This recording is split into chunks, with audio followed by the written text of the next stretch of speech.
I bring him home and I'm sitting on the couch. He goes directly into the bathroom. And like after just like 30 seconds, 45 seconds in the bathroom, I just hear, yes. And I go, what? He's like, the poop is only in my butt crack. None of it got in my underwear. I'm putting them back on. We're going back to the bar.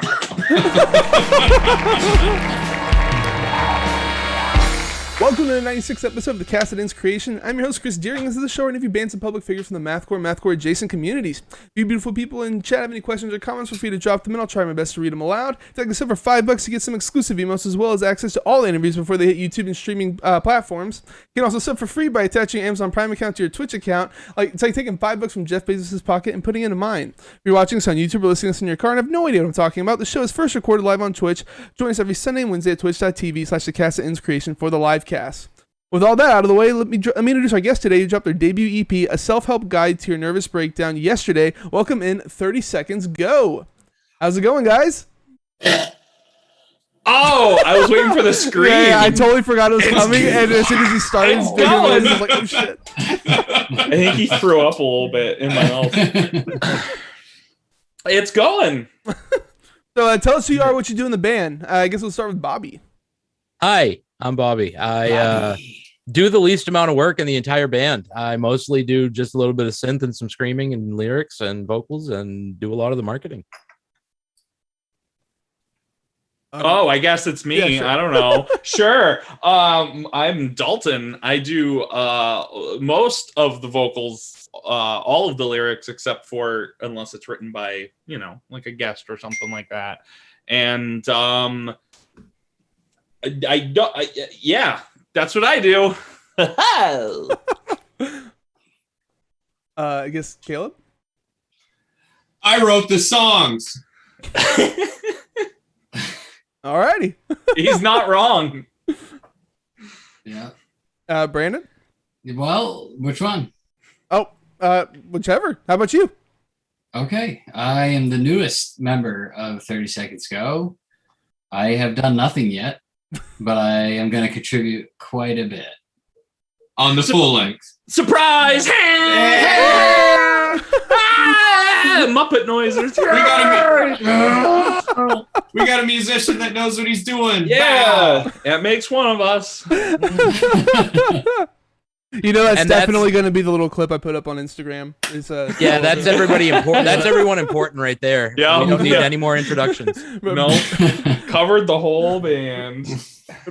Brandon, why don't you tell us, or other Brandon, why don't you tell us what you do? I play drums and I write breakdowns to fake rap beats and lyrics that Caleb and I write. Nice. Yes. Here. So let's go all the way back to 2010. Looks like you dropped a demo. I didn't realize that you started this in 2010. Bobby and Dalton, y'all were founding members back then. Yeah, then it said that it was the result of the Cinnamon Challenge, and I spent like 20 minutes watching people do Cinnamon Challenge, and I lost all that time, and now I want it back. But anyway, y'all released a demo back then. How did y'all get together? What was the inspiration behind all that? Yeah, so Dalton and I met way back in school, and he, like, the first time him and I ever hung out, he's just like, hey, have you heard of this band? Have you heard of this band? And I'm like, fucking no, like, I have not. And he showed them to me, and it like changed my life. So I'm pretty sure at the time, Bobby was deep into like Cradle of Filth. Yeah, And generic, I was just like Slipknot, Cradle of Filth. That was like my entire playlist. That's like the starter package for metal kids. Yeah. Because you're going back to like 2004, 2005, right? Yeah, at that throwing point. a little bit of Linkin Park, Yeah. Well, I'm maybe. Everybody liked Linkin Park. Even if you were like trying to be the cool kid saying that you didn't like Linkin Park, you like Linkin Park. Yeah. I mean, yeah. So, but yeah, no. So then we, after hanging out for a while, there was a lot of local bands in Maine, and we'd go and see them all the time and everything. And we're like, well, shit, why don't we just start something? And we got another two buddies. It originally started as just him and I. Yeah. Doing great electronics. I would like to point out kind of the precursor to this. Me and Bobby had very middling to none musical like ability, but we knew how to use computers. So nothing's changed. Yeah, yes, exactly. Yeah, right. But we knew how to use computers, so we started writing like weird fucking like cyber grind shit. With like I'm pretty sure the first thing me and him ever recorded together was through a headphone plugged into the microphone as like a contact mic. It was really weird. So then we were like, okay, let's do something with some structure mixed with a little bit of like Nintendo core. So we actually recorded a 2-song demo prior to the 3-song EP, which it's out there. You can find it. I don't want you to. But it's just straight 8-bit, and then me and him doing screaming over it. Yep. Yeah. Before the actual iteration where we brought in like live guitars and bass, because at that point we still never had a real person drummer, and we really still don't. I don't consider Brandon a person, and it's mostly a respect thing. I don't have a lot for him. All right. He's not wrong. But yeah, I saw a post on Facebook where y'all were talking about putting together the 2 old songs in the 3-song EP and doing like an old release or whatever. And then I think it was Bobby posted a GIF of somebody saying that nobody wants to hear that. But yeah, so I was wondering where the other 2 songs were.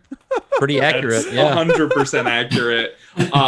That still might still be happening. Actually, I'm pretty sure that's happening. But yeah, heard it here first, folks. I'm like at least 80% sure that's happening. I should probably be looking at my phone if somebody's like, hey, don't say things. Anyways. There's a lot of love happening in chat. Chunks Barkley saying Gerard's my boyfriend. Gerard giving him see. But you know. I'm Chunks Barkley, and Gerard Vachon is the handsome boy that mixed and remastered the whole EP. Oh shit. Alrighty. Yeah. I love you. So, how did y'all end up bringing the project back? Yeah. Well, so I guess we should talk about how it died first. I guess we should talk about that first. Quite literally. Oh shit! I should have said that. I'm so sorry. Oh my god. I shouldn't have said that.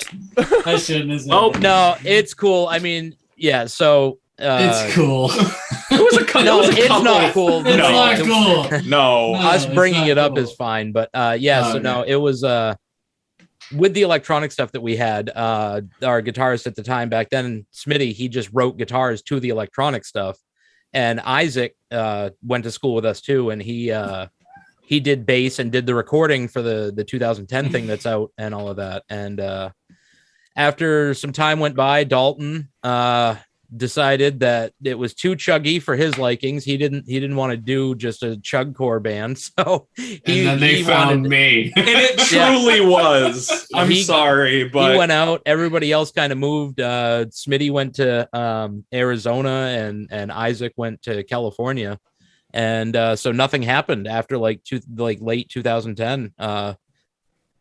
Yeah, and unfortunately, Isaac is no longer with us, so Jesus. Yeah, so he's got a big dedication for this though, because like honestly, like I mean, you know, he's still with us, he's still a part of it and everything, but yeah, just unfortunate circumstances. And then, you know, we fast forward to like, I don't know, it was like 2015 or so, Caleb, around there, 2016. Caleb and Brandon were in a band with a mutual friend. And I had a minivan because I have way too many children. And that minivan is what brought all the amps and everything to their shows at the time. So I got to go. And Caleb, it was the first time I ever met Caleb. He picks up my iPod and goes, holy shit, is this my iPod? Looking at all of the like mathcore bands and all of that on it, that's not what they did in that other band. So instantly him and I were just like, we need to hang out. And the rest is basically, let's bring this old band back together. Yep. And then I think Bobby called me and he was like, yo, I found somebody that like we should start a project. Like let's do something. I found somebody who like plays the exact type of shit that we have always wanted to make. And like have attempted to make over the years. And I was like, oh. And he's like, yeah. And he started sending me like little demo tracks or like stuff when he would go over to like Caleb's and stuff. And then he was like, okay, what should the project be called? Like, we're trying to think of everything. And I was like, well, it's kind of what we were attempting and kind of a progression of what we did before. And we already, had like people listening to stuff back then. So I was like, why don't we just fucking do 30 Seconds Go again? Like we already have it. And then Bobby's like, okay, let me call Caleb. And then Caleb said, Caleb doesn't talk. So that's what he said. So, then, how the fuck did Brandon get in here? I just called him. I literally called him after like the first song. I called up Brandon and I'm like, hey, Brandon, we are bringing back 30 Seconds Go, because he was in a band like since I'm pretty sure like the womb, and he was just like, let me guess. He's like on the phone. He's like, let me guess. You need a drummer for your band, and I'm like, yeah, that. And you want some cannolis? I hear that Brandon's in all the bands, being drummer in all the bands. Oh yeah, Yeah. Yeah, every band. That's all he can play. It's true. He's pretty ripping on a piano, though. Yeah. No, I Do you? suck You at play all of it. piano? Oh no, you He's- don't. Okay. Yeah, I play He's- piano. He's Oh, fucking you do? ripping on a piano. Really nice. What? Damn. I know Yeah. a little Mozart. Yeah. Sweet.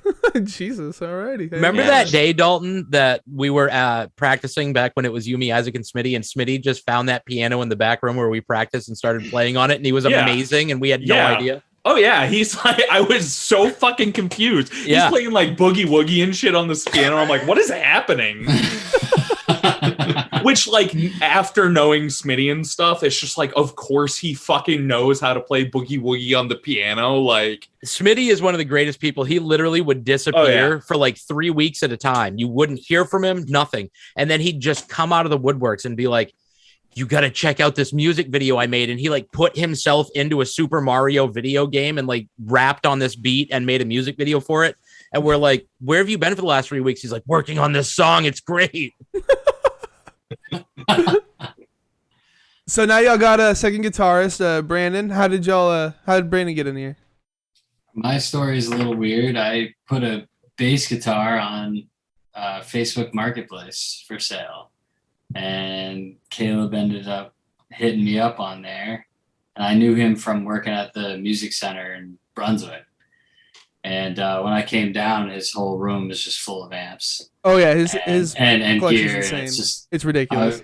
so we naturally started talking, and a lot like Bobby with Dalton, it was like I could never find anybody that liked the weirdness of how I wrote music, and it was the same way with like Bobby and Caleb and Dalton. It was like Caleb just understood that, like, even though my shit wasn't conventional and it wasn't what you would typically hear, he was like, that's it, good. And like, no matter how fucking weird it was acceptable. So that was so we worked on some of songs that I wrote, and Caleb did the drums and bass and vocals to a lot of the stuff, most of it.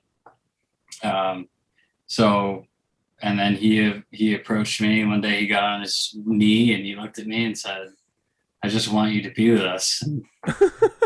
The weird part of the story, though, is like you go back even further, like 8 years prior to this.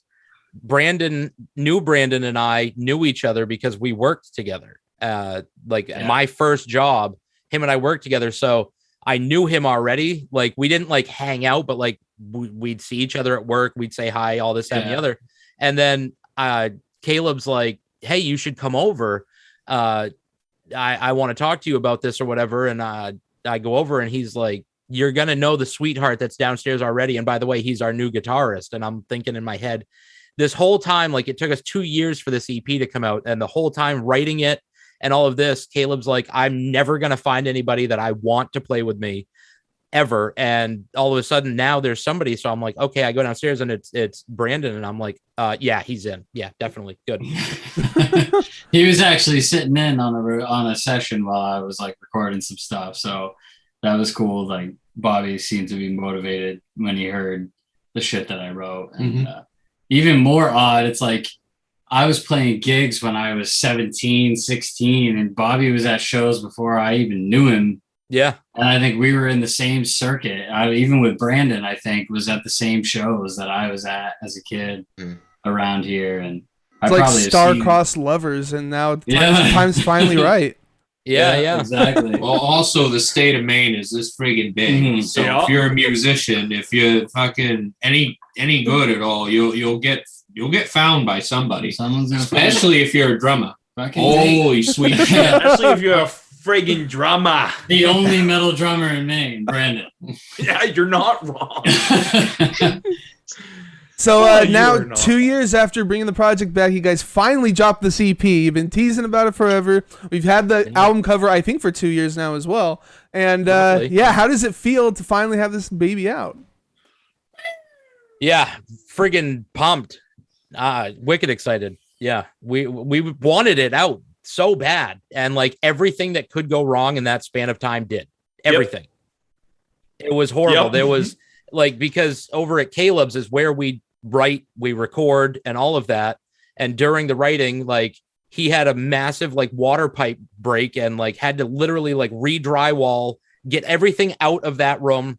Luckily, no equipment got. I was gonna damaged. say, like, there had to have been something in there. No, yeah, but we had to like cut the walls halfway up and re-drywall, like repaint, re-carpet, and so we finally get through all of that, and we get it over to Gerard for all of the mixing, and his computer died during the mixing, so like any progress he had on it wiped out. It just, anything that could go wrong did. But now that it's out, I've basically been wearing nipple clamps the entire time.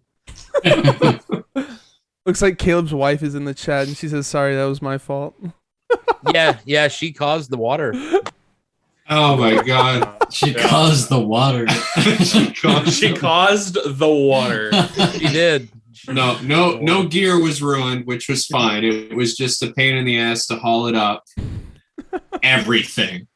All those cabs, all the amps needed to be brought up into the kitchen, and then the cats were all like, whoa, look at this fort, and started puking everywhere. So everything, and then everything got hauled into the fucking my wife's office. So then you could literally open the door and go, and then squeeze through so she could get to work. It was incredible winter. Absolutely incredible. Caleb, please tell how we discovered the water. Oh, so we were in here like recording and tracking for something, and I for Touch Hole. It's a math rock project that was fucking ripping. I was so stoked on it. Anyway, I smell rancid shit, and I'm just fucking trying to mix through it, just trying to get things going, and I'm just smelling the most rancid shit ever. And it lasts for probably 20 minutes before I break my fucking patience. And I go, who fucking shit their pants? Because they need to get the fuck out of here right now. I can't hear with how bad this fucking shit smell is. And every one of them said, we thought you shit your pants. So I immediately go outside past my guitars. And as soon as I cut the corner, it's... Oh, Jesus. And I'm like, all right, we need to fucking stop right now. We need to gut this room right now. My wife comes downstairs. She's like, I could get some towels and clean this up. I'm like, nope. This is a Serve Pro. This is a fucking insurance company problem. You need to call them right now because they're going to strip this room in an hour and I need to get my fucking shit upstairs. And it was bad. So was that like sewage or something? Why did it stink?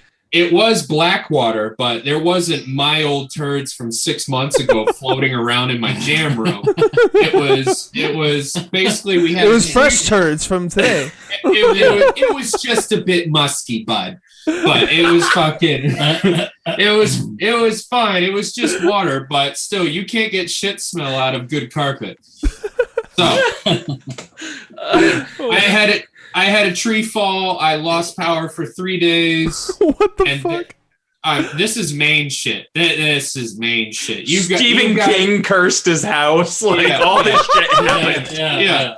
You guys in Texas get snow once and your internet goes down for True. like a week and that's it. And that's the worst. Look up the ice storm in '98, bud. We'll fucking talk. But telling you right now, fucking rough. CMP didn't know what to fucking do. Fucking ripping goddamn winter that time was. But anyways, so I lost power for 3 days. We get power again as soon as CMP finds out we're the only house in the fucking state without power now. So they come over, they fucking cut the rest of the tree, put the wire back up. We got power. Now my sub pump downstairs is on one of those fucking outlets where you got to hit the reset button, but it didn't fucking reset because I didn't know it needed to be reset. And then all of a sudden the wife does laundry and now fucking shit water's all over my goddamn basement and I'm fucking ripping. Jesus and then we Christ. spend all winter looking for carpenters and it turns out Bobby works for a carpenter and I totally fucking forgot. Yeah, I helped rebuild the studio. It was pretty good. Yeah. The best part was even halfway through doing it. Guess what his wife did yet again?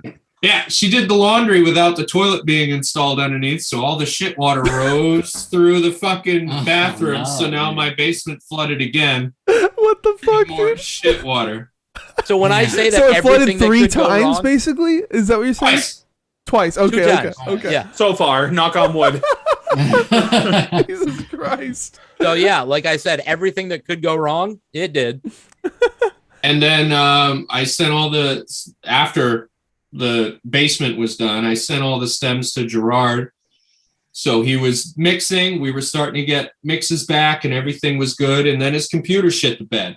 And then he needed stems from me again. Stems that I haven't touched in a while. So I didn't know where they were. Nice. So then he had to come over and find this shit on my Mac because I'm half demented when it comes to this. If I finish a project, it's done. And then it's gone. Let's move on to the next thing. Let's do the next thing. Right. And then so he had to come over, find the stems for me, put them down. And and then after that, it only took just a little bit of time. He's a busy boy as well. He was too busy doing zombie noises for a video game where he ends up being the main character for, which was dope. He did the main character for, Dead by Daylight, I think is the name of the video game. Oh, shit. Yeah. So with a new Dead by Daylight that comes out, when you hear the main person character, I'm sure he'll correct me in the chat, but he will, it's going to be him. Yeah. He's a very talented boy.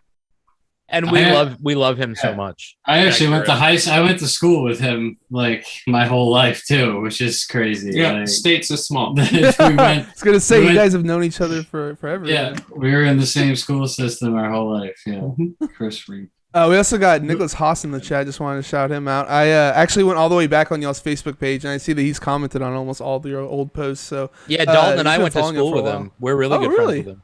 No, we didn't go to school with him. Well, no, we didn't go to school with him, but we might as well have. After school, we hung out with him every day. He lived the next town, 2 towns over. So yeah, we've been tight with Nick from which Big Money Cyber Grind. Shout out, Nick. Cyber Daddy, beautiful, Cyber Daddy, beautiful things. But yeah, no, we hung out at the Bath Skate Park every single day because that's where we rehearsed back in the day. Was this skate park that had a full concert hall in the back? But yeah. Oh, really? That's cool. Yeah, I played there. Yeah, that's cool spot. Yeah. I have some stories I could tell about Nick, but I won't. Nick. So you guys have this really interesting sound. It's mathcore mixed with post-hardcore, the heavy electronic influence. Track 3, Mantis, is a really good example of all this stuff blending together. You got the weird piano stuff going on. So I know you wrote this 2 years ago, but what were the influences going into this? For Mantis, I just mean like the whole EP. You know what I mean? But the whole EP. When Dalton first contacted me about doing this thing, I told him to give me a list of bands that he would like this to get pushed into, in which case that became Shopping Bags. is pretty close to exactly what Bobby told me. That entire list was just the Smashing Pumpkins over and over and over. Yeah, it's the Melancholy album in reverse, sped up, slowed down. It will kill it. God. Honestly, I think that list was like pretty weird too. Like it had a lot of stuff that like you would expect on there, but then like a lot of weird stuff too. I don't know. What's some of the weird stuff? I don't know. I know it was a long time ago. What did I probably included some noise rock that I was listening to at the time. There was like some weird noise stuff, noise shit. A lot of Nintendo core stuff because to get the synth stuff in there, which I wasn't really. I have a Moog, but I don't really touch it unless I've been drinking a lot and I'm not recording. Full length. Me and Bobby we're working that. Yeah. That's fine. As you can see, I am down. Absolutely. Now that I'm more used to it. Yeah. But as far as that, it was just mostly like Duck Duck Goose, Heavy Low, Number 12. A lot of West Coast. Yeah. Like weird hardcore sort of stuff like that, Heavy Low. And then I'm pretty sure La Dispute was on that list too, and like Touche Amore sort of stuff. Absolutely. And at the same time, though, Caleb with his 8-string is like heavy into like Viljarta and like bands like that. So it's kind of this just like cross of like that, all that West Coast stuff with like some really heavy hitting like gent and all of that kind of wrapped into one. Hell yeah. It's a nice melting pot of sounds. Yep. Very diverse. Compared to like what's going on now, like a lot of bands do sound the same, and this is like really diverse and a nice breath of fresh air, I think. Thank you. No, it really is. It really is good, like for real. So how does the writing process work with you guys exactly? Caleb, are you basically like doing everything then, or? At the time of the EP, yes, I was doing everything. When it came to how to properly map drums, because I have a drum set and I frig around and whatever, but my rudiments, I don't have that. I don't have that foundation. But the guy with the wood paneling, That definitely nice wood does. paneling. Old Captain Brandon, we call him. He's got the rudiments things down. So when it came to like drum fills and how to actually properly map out blast beats, he came over and was like, no, that's not how it fucking, and then fixed it so that everything actually came out perfectly fine. Like I would never do a fill like that. It has to be like this because that whatever, so Brandon was super helpful in that. I would have loved to have recorded him because that would have been a lot faster to just do that. But again, I don't have 13 microphones to do everything properly or the money to go to someone who has them. So these drums are programmed then? Yes. Yeah. Okay. Yes. Yeah. Yep. And if they sound fantastic, then it's Gerard Vachon's fault. No, yeah, they sound great. I I thought they were real. It's all his fault. It will be, maybe on the full length. I don't know. Sometime. Well, we'll find a way to finally get Brandon behind a real kit and actually record stuff. That would be awesome. I mean, right Caleb, now you have like all kinds of like amps and shit. I would have thought you'd have like a recording setup for drums by now. I'm a demented guitar player, bass player person. Yeah. Mm-hmm. If I find a good deal on a Sun amp, I'm not gonna stop myself. But if it's a drum mic setup, that gets scrolled right past. My thumb couldn't move fast enough. Yeah. So the lyrics seem to deal a lot with depression and broken relationships, things like that. What was the inspiration coming behind these? Depression, broken relationships, Dalton's current relationship. No. So it's kind of a melting pot of different things. Originally, when I first started writing, I just went for what I normally write. I'm not normally write, but basically pulling from like myself and like emotion stuff and like super like anxiety, depression ridden at the time of coming up with the title of the album and everything. And I think I got like 3 songs of the 6 songs written. And then I went, you know what? Fuck this. And then we ended up with Mantis, mouth breathing, and there was there's another one that is just escaping my memory. That Heavy on the apple.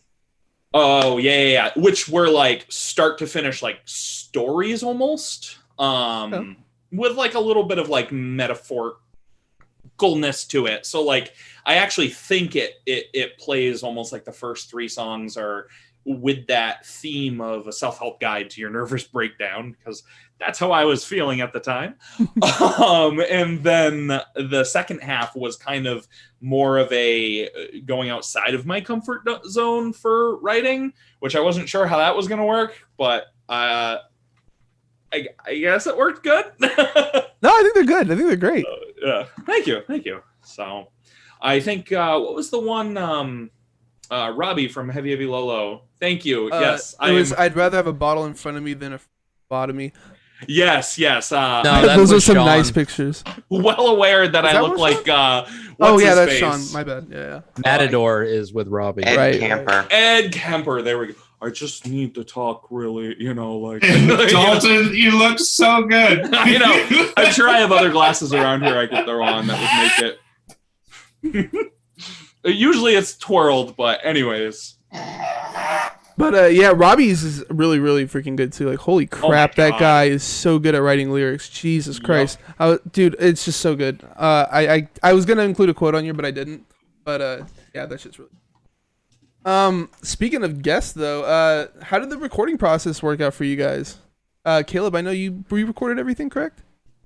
Yeah, I recorded all the songs, drums, bass, guitar, all the other guitars, layers, all that kind of stuff.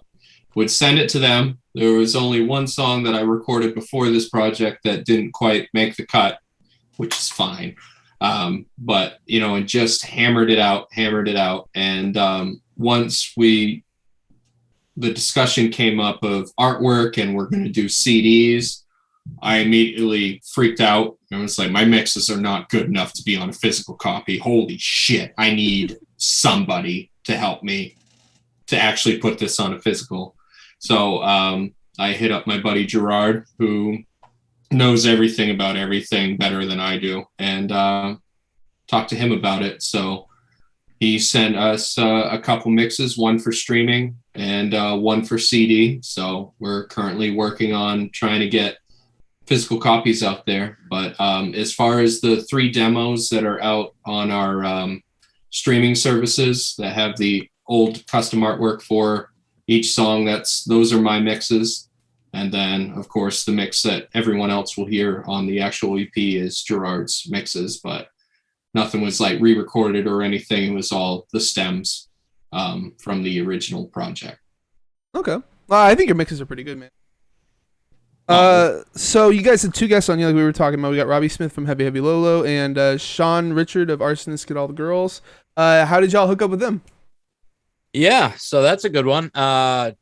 It's just basically in talking with the guys and us doing these songs and everything, I was like, how cool would it be if like I just reached out to the band page and messaged them and asked and saw, thinking they're going to say no, but whatever, I'm going to try. And they were like, okay. So I messaged the Arsonist Get All the Girls page, and Sean runs it. And so I was like talking with him, and I said, how would you want to do a song with us? And he's like, yeah, send me something over. And I did. And I couldn't believe it. I just could not believe it. He was like, yeah, I'll do it. So ended up talking with him, and I still talk to him all the time. Like we text and everything. He's a great dude. Absolutely amazing. And he did the song and just basically sent it back. That was it, and worked out great. So Nice. We sent him the songs we had recorded at the time, like the ones that we had. We sent him and said, which one do you want to do? Let him choose. Let him write his own lyrics, everything. And he did. He absolutely killed it. Great dude. Talk to him all the time. And so I was like, I was just blown away. Like not even getting able to like meet him in person, like talk about like fanboying super hard though. Like it's Arsonists Get All the Girls, right? And it's forever on the internet now that we did a song with Sean. And so I'm like thinking in my head after calming down for like 3 days and like checking my phone to make sure that actually happened. It was like, who else? Like, who else can I reach out to at this point? So I thought, what the hell? I'm going to go for Heavy Heavy Lolo. And I didn't tell them at the time that that's what I was doing. I just messaged the Heavy Heavy Lolo page, and I don't know who was at the time running it on Facebook, but it wasn't Robbie. They messaged back and they were like, dude, I bet he would love to do this, but this isn't Robbie running the Facebook page. You'd have to hit him up on Instagram. So I'm like, great. So I went over to Instagram, found him, and sent him a message, and he got back and gave me his email, and it was the same thing. Sent him a bunch of the songs that we had. Which one do you want to do?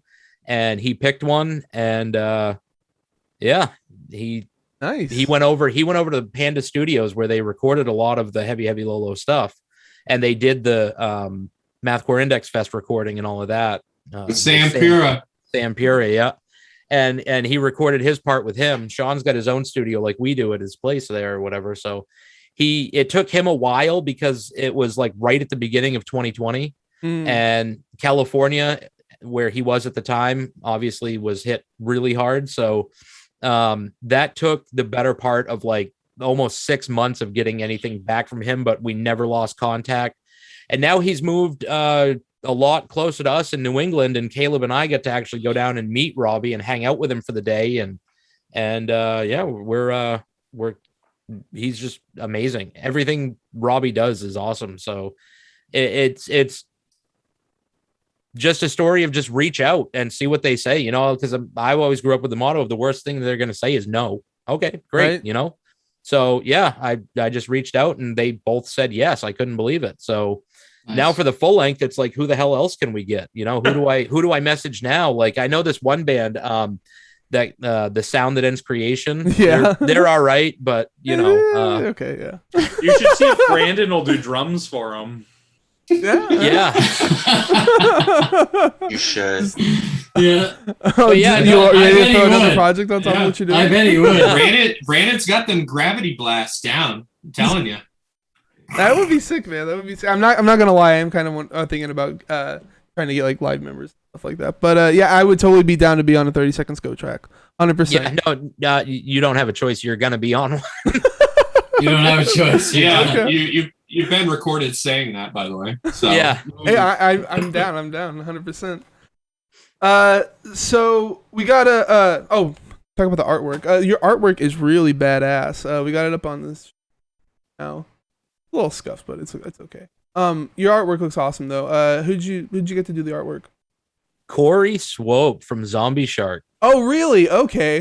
I love that man. I knew it looked familiar to me, but I wasn't sure. Like the style looks familiar, but I wasn't sure. Like you would get. Yeah. So when we came back, that logo that you have on there, that we use as our main logo, was actually Cody from the old band Secretary that did Riding Tiger Records for a little while there. Okay.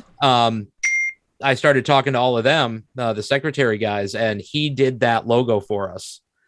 And then with that, once we had the music and everything, yeah, I went to Corey and asked him if he'd do the cover, not knowing that we would need like spines, we would need like the front tray, we would need the back tray, we'd need the back. And so from there, he did the entire layout. So we do have CDs in the work. He did all of it. He did the artwork for the front tray, the CD itself, the back tray. He custom did the track list for us, all of it. Like the entire, when the CD comes out, we're thinking early November is when it's going to happen finally. But he did all of the artwork, and he's a friggin' sweetheart. We love that dude. Like to the it looks so good. We It just got the does. proofs. Yeah, I it love looks it. so good. I love it. That's crazy, man. He's posted the whole layout on his artwork page, Curly Art. He posted the whole layout, the CD, all of it, and it's insane. So are y'all self-releasing it then, or did y'all get a label to hop? We are, so we're like on a label, but just for the CD. That's all we did. It's the Been There Seen That with Ryan. Oh, okay. He's basically giving, like, he's gonna release 75 through him, and he's giving us 75 to release through like our Bandcamp. So, yeah. Okay, nice. And where he's already doing everything, that's why it's not until early November, because he couldn't just slide us in ahead of stuff he's already doing. But the hope is we do have, and I'm not releasing the artwork, but Robbie from Heavy Heavy Lolo has done a shirt design and is hopefully going to be working on a video for us as well. So when like early November, it's all for the song with him too. We're just going to have this like 30 seconds go Robbie Smith day, basically, of releasing the CD, artwork, shirts by him, a music video by him, all for the song with him. So yeah, that's early November, but we don't have an exact date just yet. Knowing you guys would probably be like 2 years, like, you know, pipes gonna burst. When I say 3 Novembers from now, early November of 2029 is what I've been meaning to say. Yeah, just wait for the full length. We'll be on here in 20 years. Yeah, 20 years. Yeah. Love it. You guys also did a video for I'd rather have a bottle in front of me than a frontal lobotomy. We're gonna be playing that while we're talking here. What was the inspiration behind this? Who did this to start off with? Me. Okay. What was the inspiration behind it? Just at the time it was 2020 and there was just so much going on. There was the whole like coronavirus thing going on. There was like still like the North Korea nuclear bomb shit going on and all of that. So it was just kind of like find something where somebody's literally having a nervous breakdown with all of the imagery of everything bad going on, like the medical stuff, the I don't know what you want to call it, political tension and all of that between the countries and everything. So yeah, I just kind of threw it together and everyone liked it. There was a bunch of edits for it, but it worked out pretty good. Is that you in the video too, like banging on the wall and stuff? No, that's all like stock imagery. Really? I was kind of wondering if it was or not. Okay.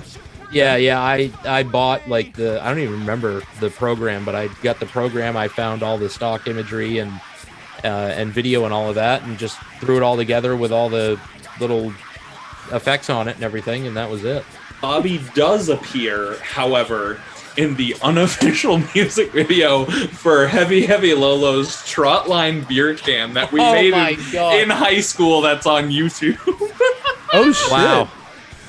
He appears at the end for 1 second. Was the rest of it like found like stock footage like this too, or? No, that was I filmed it when we were back in high school, like as like a video project or something, and I forgot that Bobby at the end of it is like makes it like there's one shot of him like banging on the hood of a car. So for any viewers out there, if you find Trot Line beer can by Heavy Heavy Lolo, it's not good. I mean, the music's great. The music's great. The video, on the other hand, that was years before I went to film school. I still don't know what the fuck I'm doing. So we got a random question here we ask everybody. Caleb and Brandon know what's coming up. What do you guys put on your hot dogs? I just assume had the red hot for dinner dogs, right? tonight. You guys have That's the red what hot we dogs, had. right? Oh yeah, We had I had hot dogs for dinner tonight. Oh, yeah, the red What hot color were they, Bobby? They were dog dick red. dog. Dog dick red. I remember you saying that. I have done an unreasonable amount of research on hot dogs now, and I had no idea this was a thing. Like, Oh, yeah. it is. That's amazing. No way. Yeah, they snap and juice in your mouth real good. Well, get Yeah. this.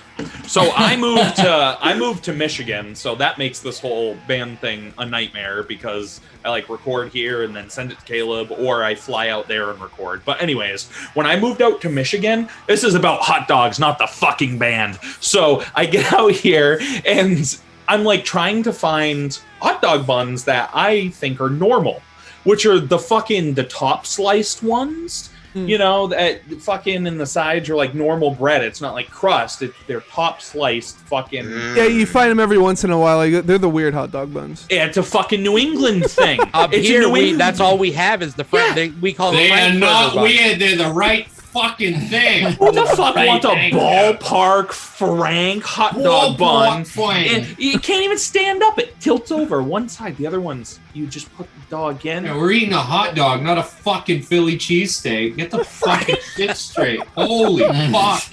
You gotta grill the fucking sides, a little bit of butter, maybe some margarine. I don't know. Yeah. Yeah, it's funny, but when I was looking into this, that was all like in there. Like, you know, you butter the hot dogs and you have the top sliced bread and stuff. Like, the Yeah, that's amazing. Hell yeah. Awesome. Every Yeah, if you bring any other shit and host a barbecue, no one's coming back to your Oh, fucking house no, after that. never. No. No, they do the wrong buns there. We're not going back to that fucking house. My kids aren't even going to be friends with their kids. Fuck them. every time we record red hot dogs, and I have to break fucking something. I have to break something. Yeah, Uh-huh. you broke my fucking couch. Yeah, it's like a chaise lounge from the 1800s. I was recording a guest spot on the Sharks Megabyte thing for the Big Money Cybergrind comp. You broke And- that fucking couch. Listen. Yeah, he has a fucking chaise lounge from like 1681, and it's just like, yeah, no. So I'm like, yeah. So I'm anyways, sorry. I'm so mad about this. So I'm sitting on this fucking chaise lounge from like dinosaur times, and we're listening to the Pokemon Christmas album, and I start getting fucking rowdy, you know, going like this back and forth. I keep my home in my heart. And then I just hear crack on this fucking chair from like Jesus.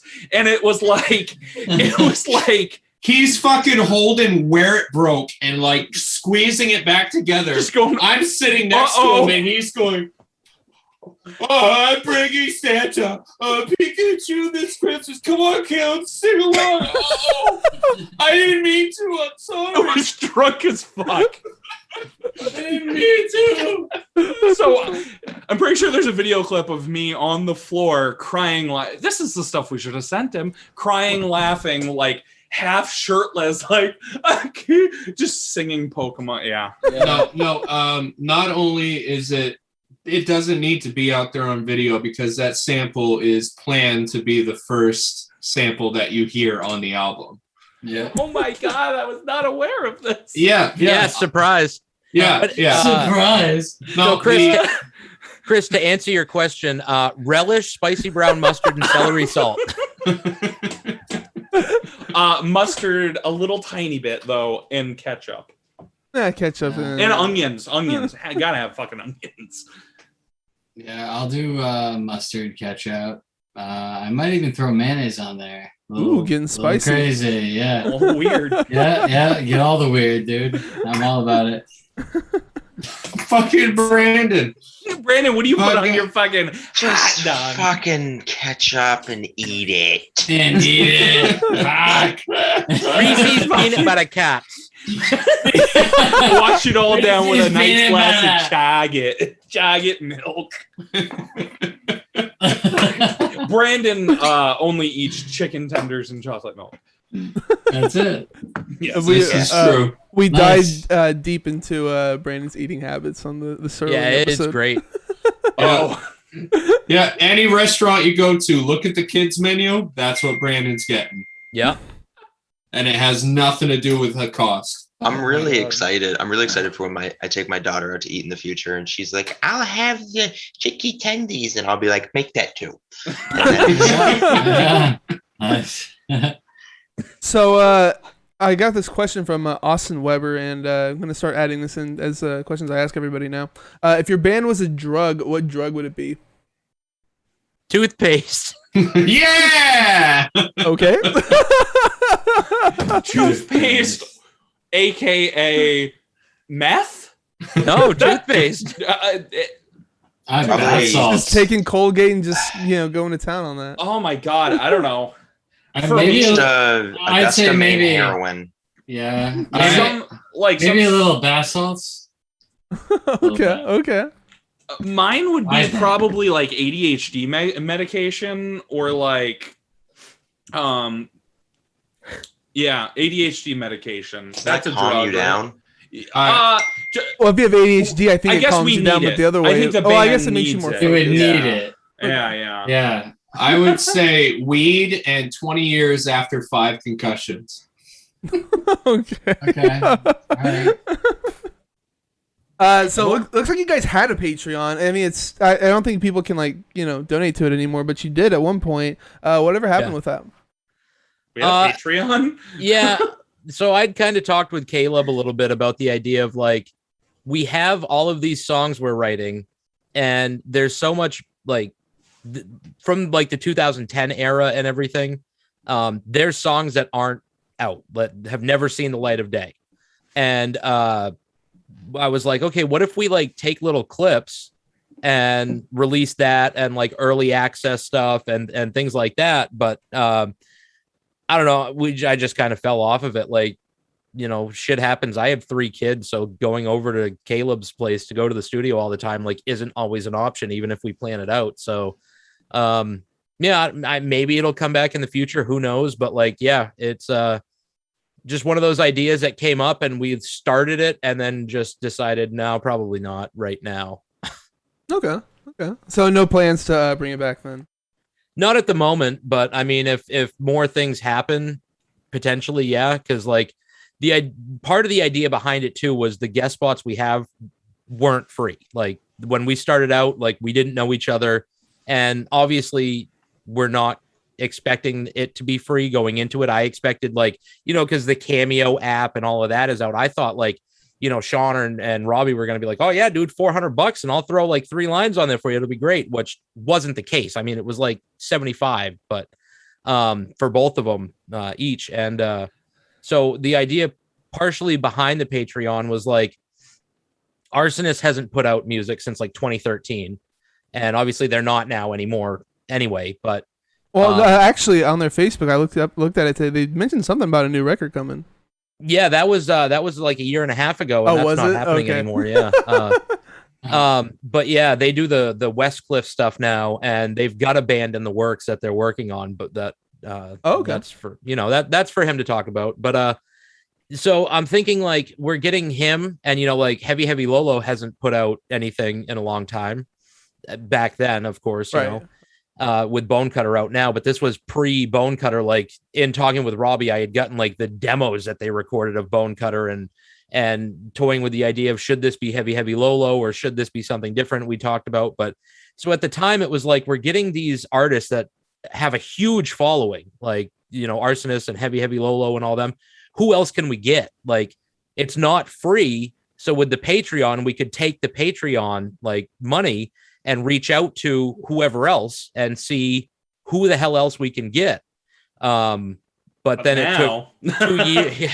Yeah, it took 2 years for the EP to come out, so there was no need to reach out to anybody yet at the time. So that and half the people I think that we would have reached out for were like, yeah, they're back. Everybody's coming back, or we're like good friends with now, and they wouldn't want money to do a guest spot. So it's like, Because quick note, are you gonna talk? Are you gonna say who you guys got? Huh? For Sterling? Yeah. There's I don't know if we should say one of them. We're working on our full length now, and actually of course we got Chris. I asked Chris when we were on with him. We got Shay from DB Cooper. We got Adam Warren from Oceano. He's going to do a song. Oh, okay. And really? Yeah, we have. It's just so unbelievable. But he just recently responded and said, "Yo, this is sick. Send me the song with the click track." And that's all we got. My heart's pounding right now. We're trying not to jinx ourselves. It's somebody that I talk to quite frequently through the whole music thing. And Caleb, basically, if we're talking about the same person, right? I don't even want to talk to him because I can't. Why am I the only one in the dark here? I'm in the dark too. Yeah. What the fuck?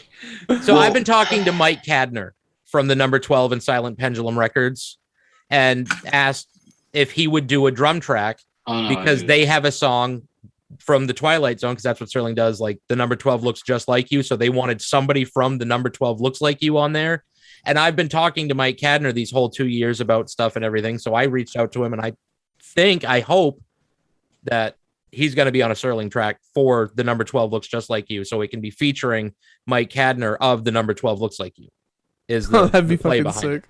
That'd be That's fucking what I'm sick. saying. Yes, Holy that's fuck! it.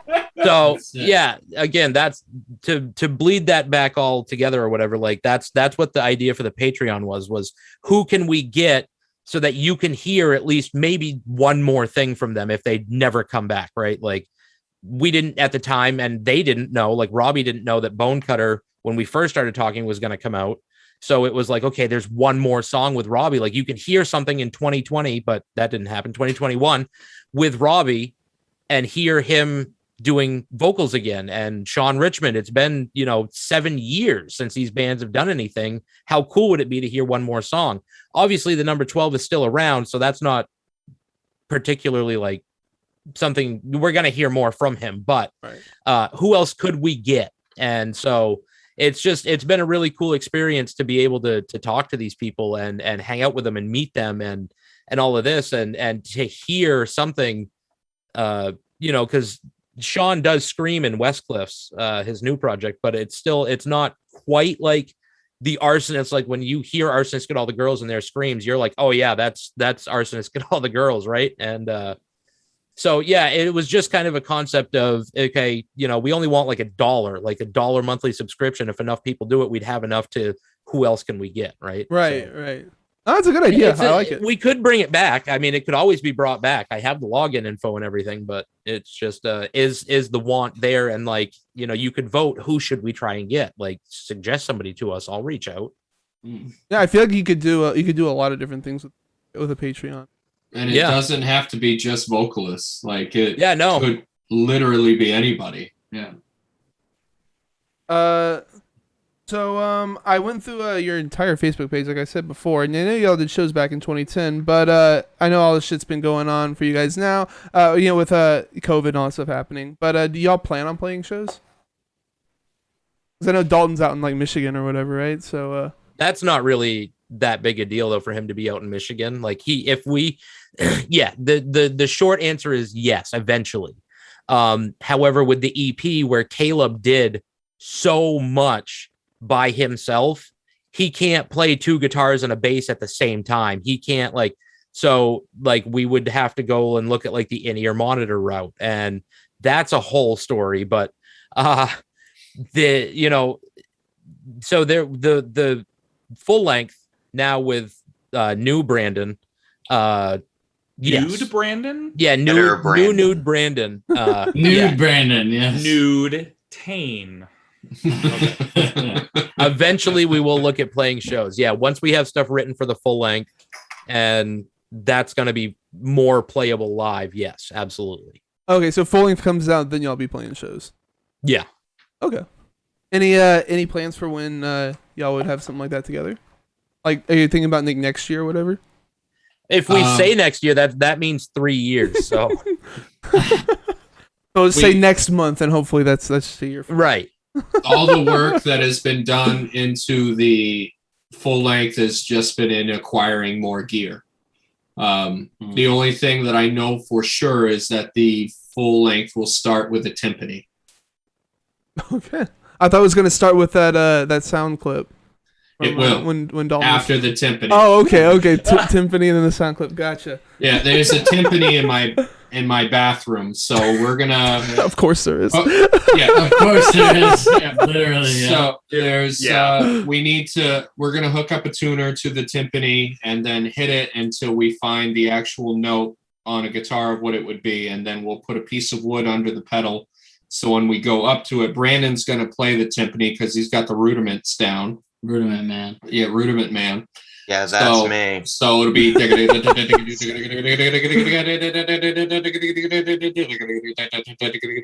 giving is to crap a novelty, and then I swear to God. Yeah, that's the plan That's dope. for the beginning of the full length, which is going to happen. You can't convince me otherwise. That's happening. That actually sounds like it'd be sick.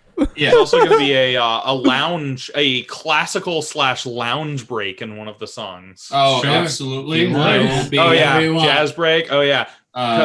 Disney Um, musical parts. No, that's going to be the lounge break. I think that's Well, the yeah. So, children's toys. I'm working on a whole suite of children's toys. I circuit bend for my other projects. So dope.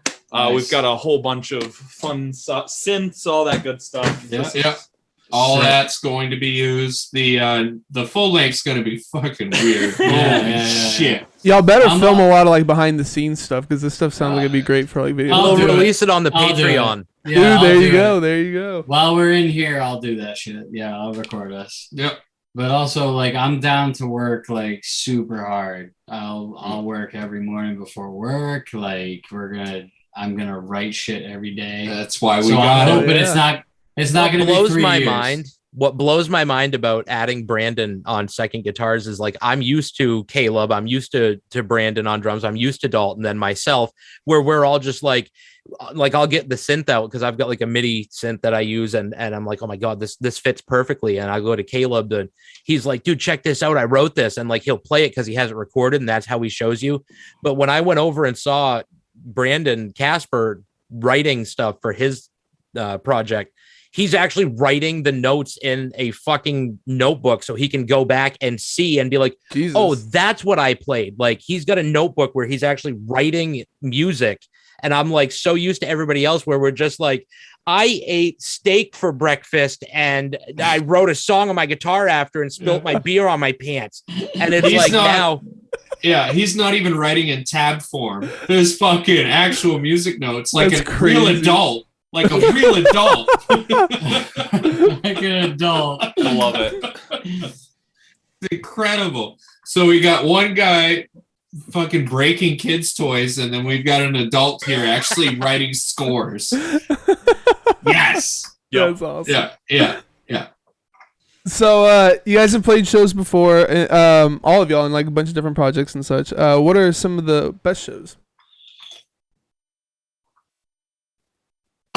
Wow, everyone's just gonna take it. Yeah, just like I guess best show because I haven't really played too many, but I probably the Sharks Megabyte when I opened for Bubblegum Octopus. That was fun. So Oh, y'all did a show as Sharks Megabyte. I didn't know that. I did a show as the Sharks Oh, okay. Megabyte Yeah. because it was the same sort of situation. I lived in Florida. I did the original vocals for Sharks Megabyte when there was like an album that had vocals, which I don't think we ever even released. But so I did that. And so Bobby would send me like all the like stems and stuff like that because we use the same like FL Studio and all of that. So yeah, I played a set opening for Bubblegum Octopus. I can't remember, but that was an awesome show for how small and weird of a show it was. It was fun.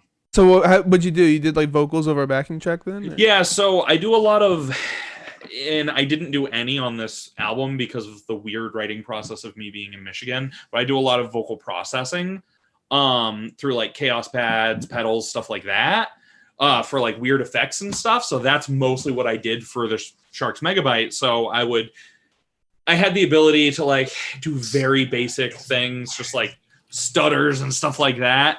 For the actual backing track, but I ran all my vocals through a Chaos pad and like a couple pedals and stuff and just kind of fucked around with it live. So it was a very simple show, but surprisingly, like there was an actual like crowd and they were like super receptive and all of that. So I just had a lot of fun doing that. Nice. But and I say that's probably the best one just because that's one of like two that actually ended up completing because the other show, which I'll have Bobby tell that one as his best show. Yeah. He was there. Yeah, the early 2010 30 Seconds Go, Yep. we got asked to play a house show up in Bangor, Maine. Bang it. And it was a Halloween house show. And they had a couple other bands that were Nick Haas playing. was there. Nick Haas was there. Yeah, Nick from Big Money Cyberground. We brought him with us. And He was drunk. He got really drunk and passed out on a couch. during everyone's sets. And so we were headlining it, and we get up, we do our sound check, we do our intro, and this Maine State Police walked in and shut it down for too many noise complaints in the area. So as we finished the intro, like everybody's like, oh shit, turn everything off. And everybody's in costume. So these two state troopers walk in, and we had to shut the show down. I walked right over to him, and I'm like, yo, that is a killer fucking costume you guys have right there. And no sense of humor whatsoever. They were just like, yeah, and we had to literally like pick Nick Haas from Big Money Cybergrind up off of this couch and put him back into this Astro van. And it was amazing. It was wonderful. Yeah. We were actually opening for throwing a little bit of a weird, not deep cut, but reference here. If anyone's familiar with Hey Lovey Dovey, early MySpace era, weird grindcore sort of thing, look them up. They're wonderful. But Justin Lipman, their lead singer, who now does a project Disaster Piece, which is a hip hop sort of thing.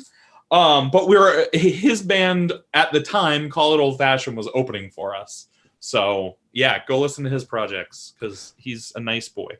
Nick's in the chat and said that you wouldn't stop so he could piss on the way back. No, we did not. Absolutely not. That's great. So we heard a little bit from Brandon before in the Sterling one. I didn't know if you had any other shows that came to your mind since then. That'd be great. Please, no, but I'm going to cut in here. If you do not tell the 5:30 Riverside show, I'm fucking quitting the band. I did on the Sterling podcast. Oh, I didn't watch it. I don't like you. This is best shows. Best shows. Yeah, no, I talked about our singer shitting his pants. Yeah, oh, okay, perfect. And you can tell any other story. That's fine. Yeah, no, on the Sterling podcast, I talked about a Wyndham show where people really liked us. I mean, honestly, just our hometown was Bath, Maine, and growing up, played in like multiple different bands in Bath. And seriously, anytime we played our hometown, I guess I could call it like a best show because like Dalton and Bobby used to come to all of our shows when I was in those bands, and just a really tight-knit community. Yeah, people like we just supported each other. Like even when Dalton and Bobby, I think, was Grace Bud your first band, like officially? Oh yeah. Their first band, like we watched them perform, which was incredible. Because we opened for you. Horrible. It was incredible. I did inward vocals. I'm pretty sure I was wearing trip pants at the time. It was beautiful. Horrible. It was really good. But yeah, really just any show that I played in our hometown of Bath. I mean, seriously, everyone just came out, and I miss those days because it was just fun, man. Like you just like people have seen your set like 30 times. You haven't written any new material. It's the same shit.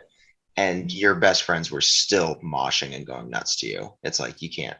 And there was the community was big, like that we had that like those shows. There was like 30, 40, 50 people there that came out to all of them.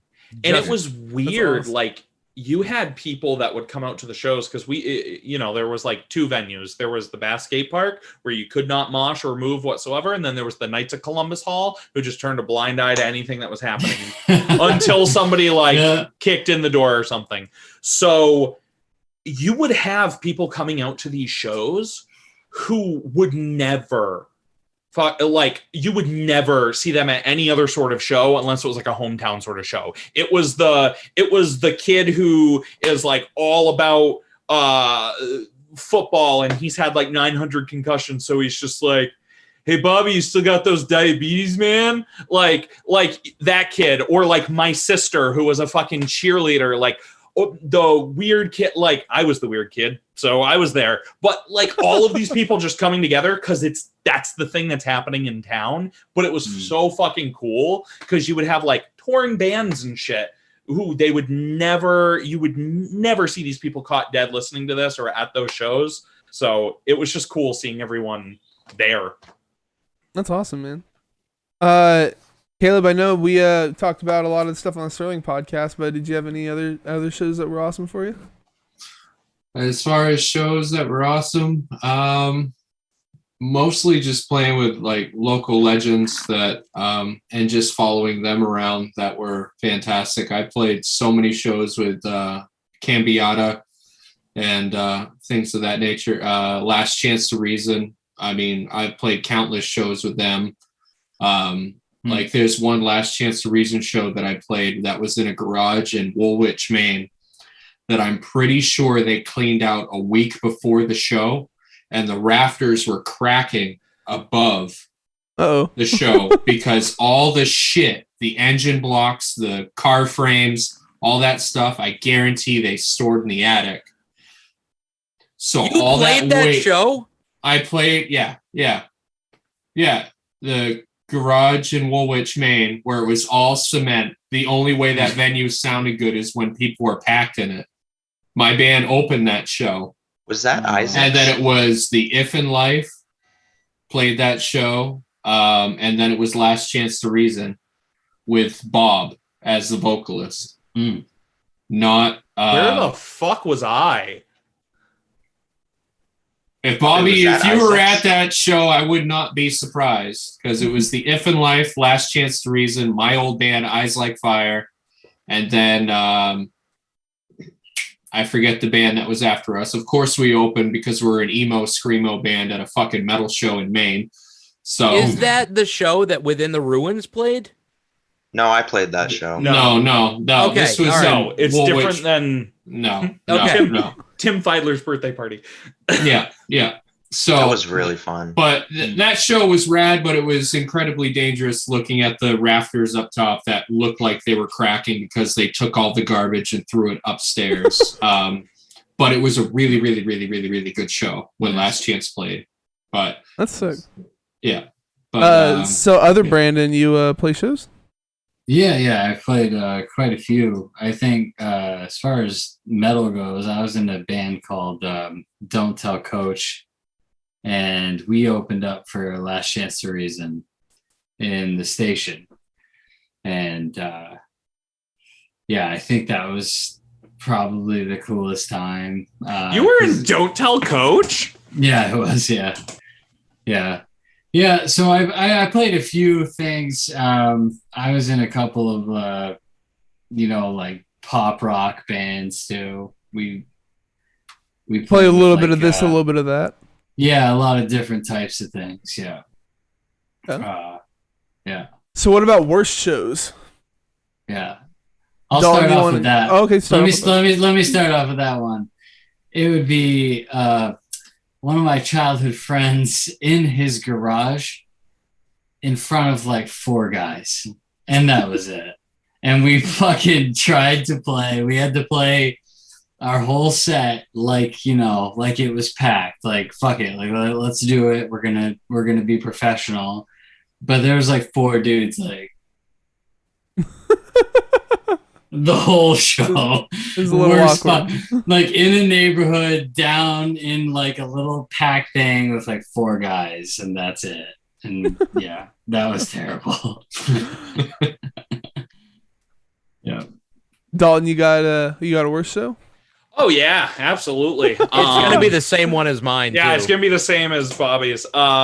So yeah, our first band ever was a band called Grace Bud. I've heard that name before. Yes, you have. That is, I believe, an interlude on. Isn't it an interlude, or is that no? It's Grace Bud interlude on. Put on your rosy red glasses. Oh, okay, that might be looks what I like heard you. it. Okay. I'm like 90% sure. Please correct me on that, Caleb, if I'm wrong. no, that song, Put On Your Rosy Red Glasses, that was recorded in Shelburne, Mass at the Shendago party. Right, there's an interlude called Grace Bud on there, though, right? Yeah, Okay, yeah, cool. yeah. Okay. But so yeah, that's where we got the name from. We had it was me, Bobby, another friend of ours, Nate, and another friend of ours, Devin. And Bobby played drums because Bobby is a drummer for anyone who was not aware. I did vocals. Nate was bass, and then Devin was guitar. Sorry to interrupt, but Bobby's drumming was the sample for the very first 3 seconds of the EP. Oh shit. No. Yeah, that's Bobby drumming, by the Nope. way. I'm sorry, Dalton, but continue. Oh no, that needed to be said. I actually did not know that was Bobby. I thought that was you or like Gavin or someone. Nope, that's Bobby. So it was just not good at writing our instrument, like playing instruments at that time. Knew nothing about fucking writing music. I was super into like Summer Sampler era See You Next Tuesday at the time. So like I did inward like bear-esque vocals. Bobby at the time, I think you had only played in like punk or rock bands. Yeah. Devin, he was a good guitarist. But it wasn't like the type of style that he plays. Nate played bass. And then it was just not a good show. We wrote like 3 of the songs the night before. Yeah. And I had no idea what I was doing, so I just blast beated the whole fucking time. That's all I did. And I just remember like just I can't fucking do inwards anymore, but that fucking waking the cadaver like fucking style vocal was so bad. And we were opening for Brandon's band, who at the they were fucking great. Well, sorry, Brandon. Then, you guys were fucking great. Anyways, they were great back then. But then we also like opened for Beautiful Gorgeous, which like if you don't know Beautiful Gorgeous, look up Beautiful Gorgeous. They're sick. You would dig them, yeah. Fucking like I haven't heard of them. Grindy Matthew shit from Massachusetts. So we were way out of our fucking league. It was a show. A flying V. He played a flying V. I want one so bad. It was a show. It was a show. That's Alrighty. Any other bad show stories? Yeah, I actually. So when I was on the Serling podcast, I talked about my buddy who shit his fucking pants at Riverside. You did. It was great. When I left the podcast, I thought, well, that was a really bad show. But actually, there was another show I played that doesn't rival it in terms of shitting yourself. But so my old band, Brutal Intentions, played Wyndham, Maine, and we booked a band many people know called Emir. Oh, okay. I still to this day I like Emir, but back then I was an Emir stan. You couldn't convince me otherwise that they weren't the greatest band ever at that time. I idolized them. They needed a show in Maine. I got a buddy to book them in Wyndham. So my band played. There was another band from Wyndham that brought a lot of people out to the show. And they were told, hey, you're going to play before this band, Brutal Intentions, because we booked them. So we wanted to play kind of before Emir. Mm-hmm. Well, they didn't like that. So every single person in the audience was told, hey, when this band, Brutal Intentions, is playing, talk with your friends as loud as you possibly can. We want these guys to know no one gives a fucking shit. Wow. They're playing. What the fuck? I remember, and I have my buddies Josh and Kyle to back me up on this. We played. Shit. We had like 5 friends there, and they were kind of headbanging, but it was really awkward. No one moshed to us at all. Every time we ended a song, no one clapped. You just heard really loud conversation. No one gave a fuck. Christ. Because Wyndham's because known their for friends sucks, bro. because their friends were put in front of us. We were still to this day, I still feel like I'm so embarrassed because I played for what at that point in time was my favorite band. And they're just watching this crowd be like, they don't give a fuck about these guys. So honestly, Emir actually stayed the night with us. They were like, we need a place to stay. It was their first album. They still like crashed at people's houses. We were like, fuck yeah. They came to our house, crashed the night before. And after we played, I think they got the vibe like these guys are fucking losers. And Emir didn't talk to us the rest of the night. I think they got the hint like I think they got the hint like these guys are not liked in their own state. No So, shit, dude. Fuck um, that. After I left the last podcast, I realized actually that's probably the worst show I've ever played because I still to this day feel really embarrassed as how I was perceived in front of what was then my favorite fucking band. Jeez. Fuck, dude. So Jesus. that sucked ass. What And was then that when that you're- other band? What was that other band? Yeah. Fucking was- call them out. They probably don't exist anymore. their name was Agnes Gray. Do you want to? Oh, yo! Do you want to yeah. jump 'em? So Cocksuckers. fuck Agnes Gray. Fuck Agnes Gray. I'll jump Yo, on Jesus yo, Christ. Wyndham was the worst shit. When I played in my first band a while ago, I had the same thing. I was only called the F word after every set, all that stuff. Meanwhile, we're doing breakdowns and Seven, all this other stuff. But we were a screamo band playing at a metal show at a VFW hall, by the way, the Wyndham Vets Hall, giant VFW hall. So the sound sucks. There's nothing we could do about it. But that place absolutely was the worst. I would refuse to play shows there. Later I on. will say there was one takeaway. You know the guy that used to do pictures, Return to the Pit is what he was called. That was his site, returntothepit.com. He used to go to big shows, take He's pictures. still around, I think. He still has like a Facebook. Yeah, he's still fucking ripping it. He actually wrote a review on each band that night. And I remember his review. He compared us to like Cannibal Corpse, which I don't think we were, but whatever.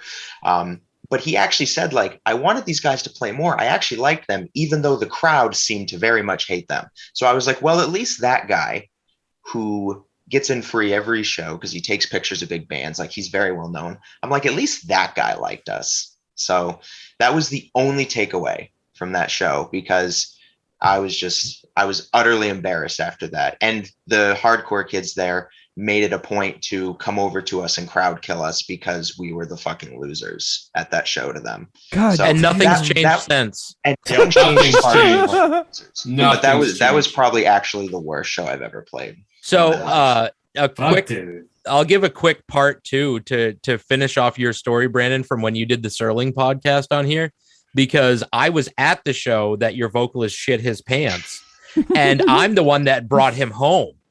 So to just give you Ew, a what quick the fuck? behind the scenes part two on that, he did the entire show as Brandon said, and after like he went out to my car.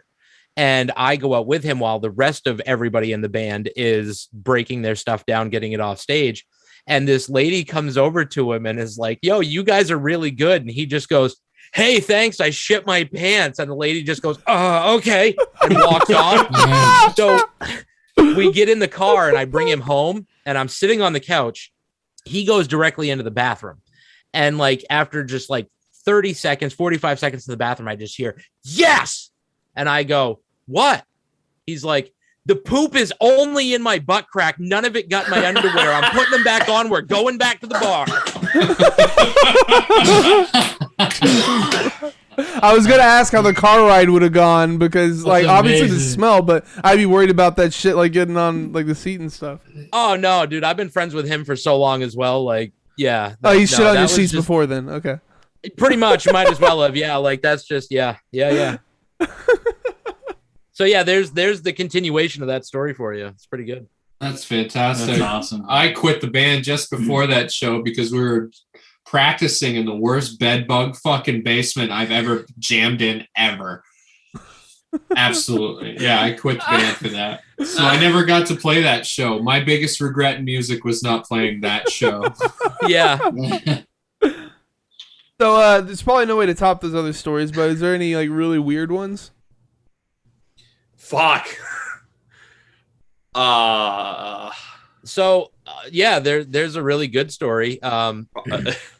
That the December of 2019, Dr. Acula announces that they're playing their shows again as the original lineup in Amityville.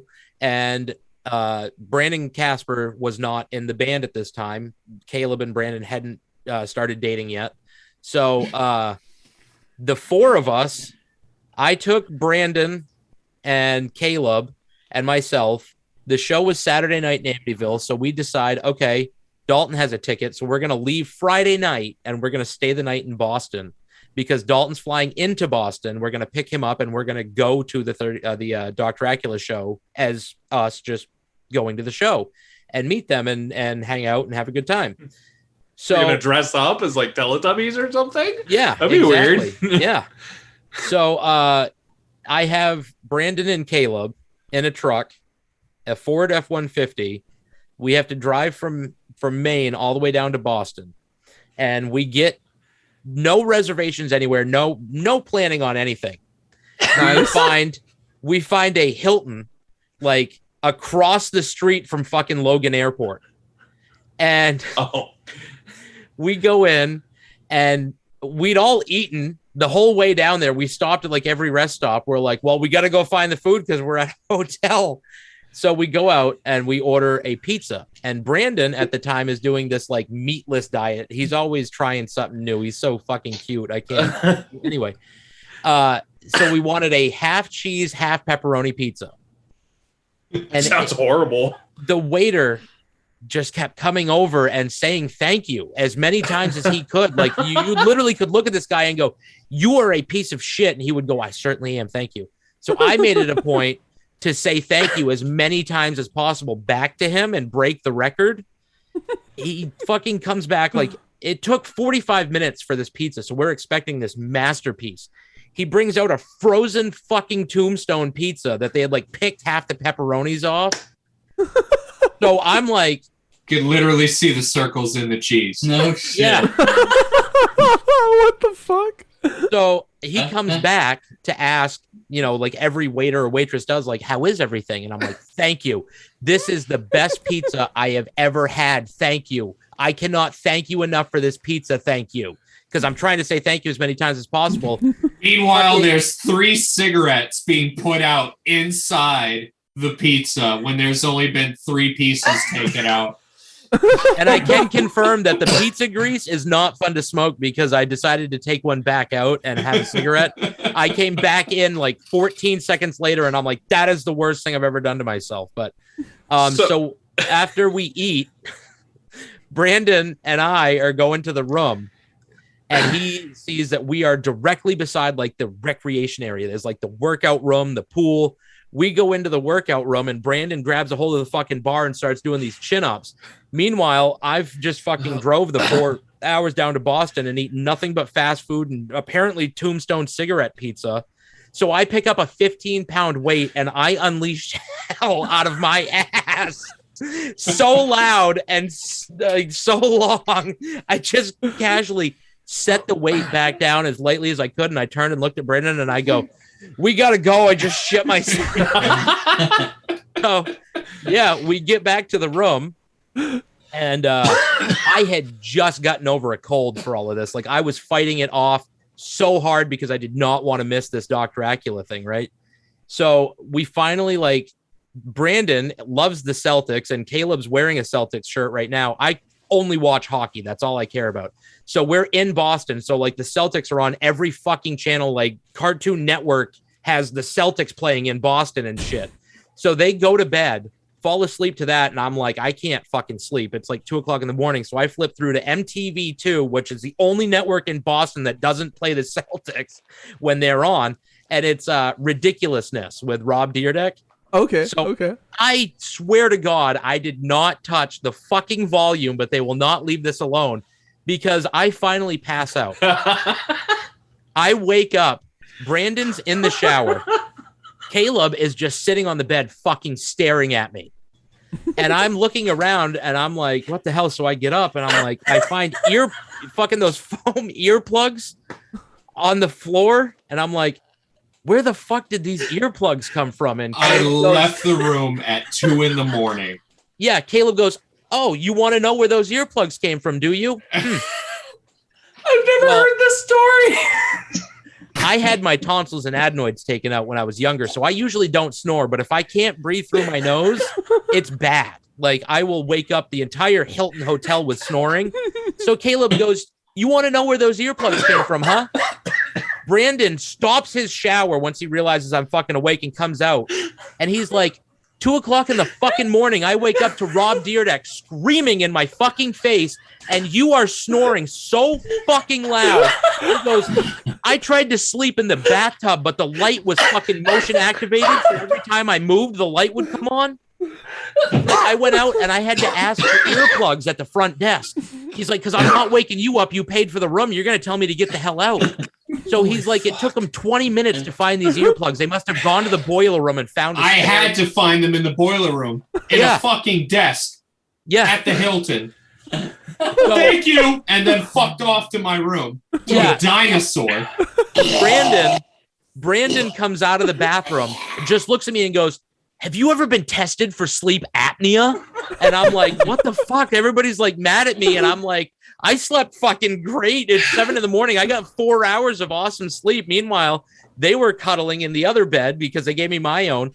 So we are next to fucking Logan Airport. Dalton's coming in at 10. It's 7 o'clock. Brandon, fucking, I want IHOP, which is back in Saugus, like a fucking 45-minute drive back the other way from Boston towards Maine. So I'm like, whatever. We'll go to fucking IHOP. We have time. We drive all the way to IHOP, and they're fucking closed for renovations. So we end up eating this shitty McDonald's. We pick Dalton up. We drive down. Everything's basically normal for us at that point. But Dalton and Caleb, there was I just want to throw out one thing is I've never heard this story. I hadn't seen Brandon in like years prior to this. And Caleb, like, had I even met you at that point, Caleb? I had never met Caleb. I'm in the parking lot. The fucking door opens, and it's just fucking Brandon in the back seat. He goes, "Want something in my fucking pizza? Best pizza we ever fucking had." Throws a pizza box of this cold, shitty pizza at me. Is like, "Fucking eat some." I'm pretty sure I ate a bite, and now I'm learning that there were cigarettes put out in it. So that's my contribution to this story. Yeah, when we got to Logan, we parked on the top floor of this fucking parking garage, and they have those like moving sidewalks that take you down to like the left or the right side of Logan. We have no idea where he's coming in. When I say there was no planning going into this, we have no idea what gate he's flying into. Nothing. Meanwhile, I'm distracted because we're on these fucking sidewalks, and I realize, oh my God, The Departed was filmed in here. So now I'm recreating scenes from The Departed in here while Bobby's like, "We need to pick up Dalton right now." And I'm like, "You got a fucking rat in your fucking unit right now." And I just can't fucking help myself. Yeah, it was a total shit show. Yeah, we get all the way. It's like a fucking half an hour walk down from the top of this garage over the fucking highway into the fucking terminal. And I start looking around the terminal, and the flags are all like, there's the flag for China, there's the flag for Japan. And I'm looking around, and nobody, like, everybody was Asian or some other ethnicity. And I'm like, I don't think this is where Dalton's flying in. And so we went up and asked his security guard. He's like, "Oh, hell no, you're in the wrong building, like, let alone like fucking area." So we got to fucking walk all the way back to where the truck is to the other side. We finally pick him up. Like I said, we get down. The show's great. Dr. Acula killed it. That night after the show. Oh my fucking God. Hotel Horror Stories Part 2. Well, yeah, Dalton and Caleb, there was a bar at the show, and Dalton gets into it. Yeah. We find this fucking diner. It's like a 1950s themed like diner, and we go, and Caleb is just like, "I don't feel good. I want to go sleep." And I'm sitting next to him. Brandon's sitting next to Dalton in this booth, and Dalton just completely oblivious. Like, when he gets drunk, he's just like, whatever he's focused on, that's it. He's reading the menu. He's like, "I can't make up my mind between the chicken tenders or like the cheeseburger egg rolls." And Brandon just looks at him and goes, "How about you just get the eggs, bend the dick, and leave?" And fucking, so none of this registers with Dalton at all. Me, Caleb, and Brandon are losing our minds. And the waitress at that exact moment comes over to take our order. We can't talk, but Dalton's just like, "Yeah, I think I'll take the chicken tenders." And she had to come back for our orders.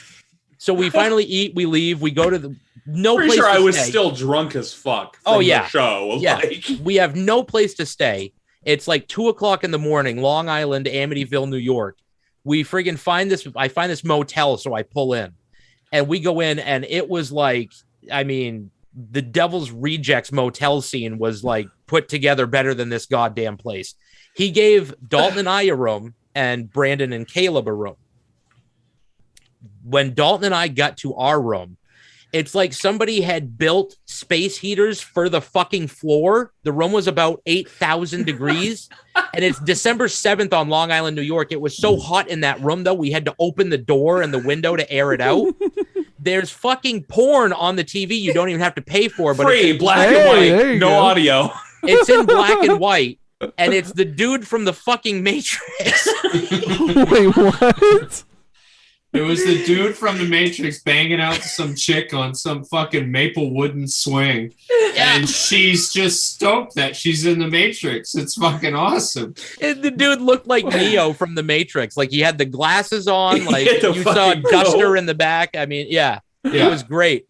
But I find out the next morning, like that night, I couldn't sleep that night either, not from being sick, but like I know what it sounds like if people upstairs are having sex, but they were not. They were literally moving furniture in this room upstairs all fucking night long. You'd hear the whole dresser go across the fucking floor. Dalton's passed the fuck out because he'd been drinking. There's spiders in the bed. Yeah. We wake up. Dalton has a spider the size of like a $50 crawling around his bed.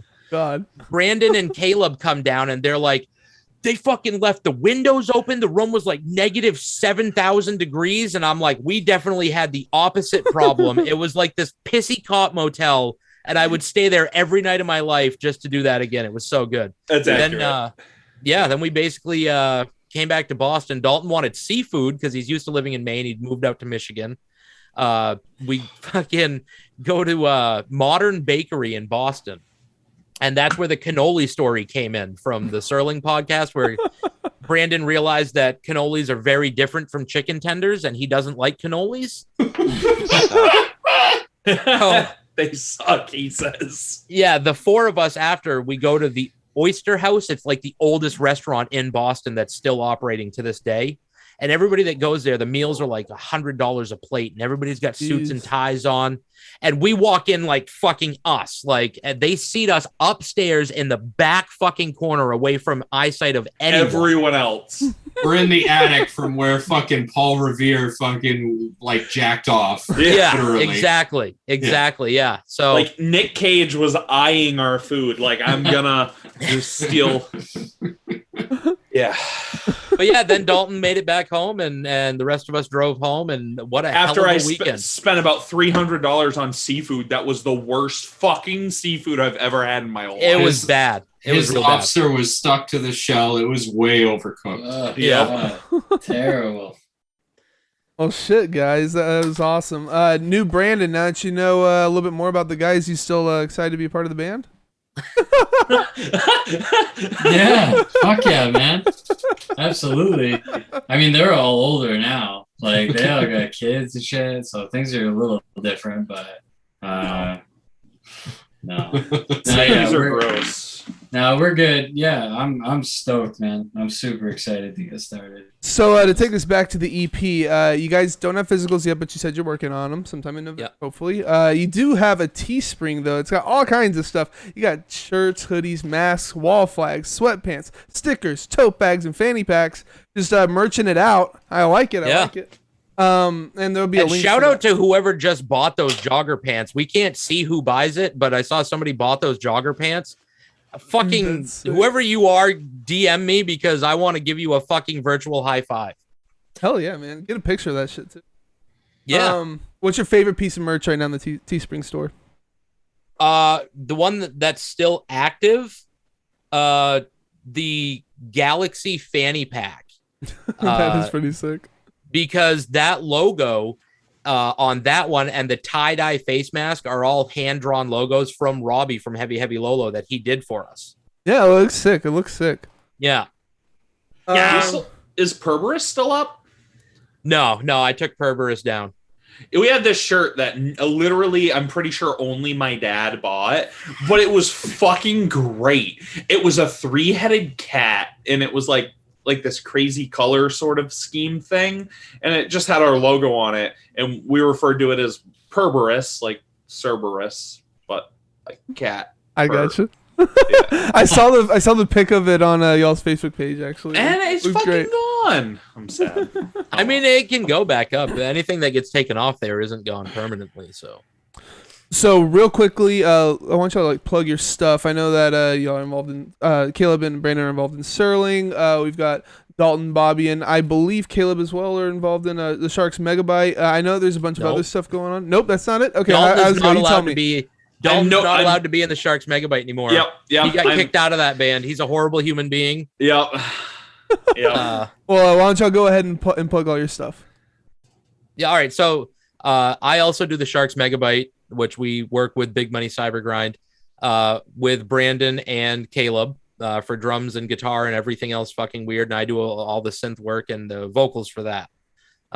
We do have stuff in the works, but it's going even slower than 30 Seconds Go because 30 Seconds Go is the main focus. So, but any chance I get to go over to Caleb's and us to work on it, we're doing it. So, yeah. What about the rest of y'all? I got not much. Well, no. So I do a solo thing, Love Mummy. I had a track on the Big Money. It's slow going, but Big Money Cyber Grind comp that just came out. I also did guest vocals on the 30 seconds, of the Sharks Megabyte track that was on that comp as well. As Love Mummy, so it's different sort of stuff than I do with 30 Seconds Go. It's kind of weird sounding. And then I also just started a new project with one of my buddies here in Michigan that's like actual kind of live music. He plays guitar and he's kind of like Caleb. He plays everything, but comes from a completely different wheelhouse. He comes from kind of more of like a fuzzy garage rock background, whereas I come from kind of this. But past few years I've gotten real into noise music, so it's going to be kind of an electronic sort of noise sort of thing. We've started writing this past week. It's called Closed Circuit Cassettes. We don't have anything up or a page or anything, but it'll be up soon. Alrighty. Yeah. So yeah. Caleb and I working on some stuff. I just messaged him today. Let's Go to Mars was the name that I came up with today. I like that. It's gonna be what is it? Do you want some? Do you want some? I think is gonna be the title of the small EP. It's just some shit that I wrote that we put together. So more of a blackened jazz kind of thing. Yeah, it's blackened jazz. I like that. Some weird shit, but I'm hoping to get it up on Spotify and then ditch that and focus on 30 Seconds Go. But I just had to do something, so we'll get that up there. Yep. Yeah. So. And Brandon, I know you two mentioned them all on Serling, but what are some of your things you're trying right now? Really just Serling right now. We just. Oh, okay. I thought that you had another thing going on too. We do, but in the past couple days, honestly, since the Hardcore Keem video of Serling dropped, shit has really picked up for Serling. And just in the past couple days, we got some really big shit in the works, and it's it's stuff that I never even dreamed could have happened for Serling. So we got some really big announcements coming in the future, and we're immediately going to start working on our full length titled Next Stop Willoughby. Oh, that's so sick. I love that, dude. I love y'all's theme. That's really cool. You're going to be doing your guest track soon, so be ready. Yeah, I'm starting the hammer down fucking tomorrow. So nice. Things are going to get moving. That's awesome. And I just wanted to shout out Bobby. You got a stream. You're a full-time streamer now. Yeah. It's I Destroy Fish Sticks, right? Like I_destroy_ fish sticks, right? Yeah. I do all the Grand Theft Auto roleplay 5M stuff, and I play as a really dumb drug-addicted criminal that can't basically tell his left from his right, and have a hell of a lot of fun doing that. So.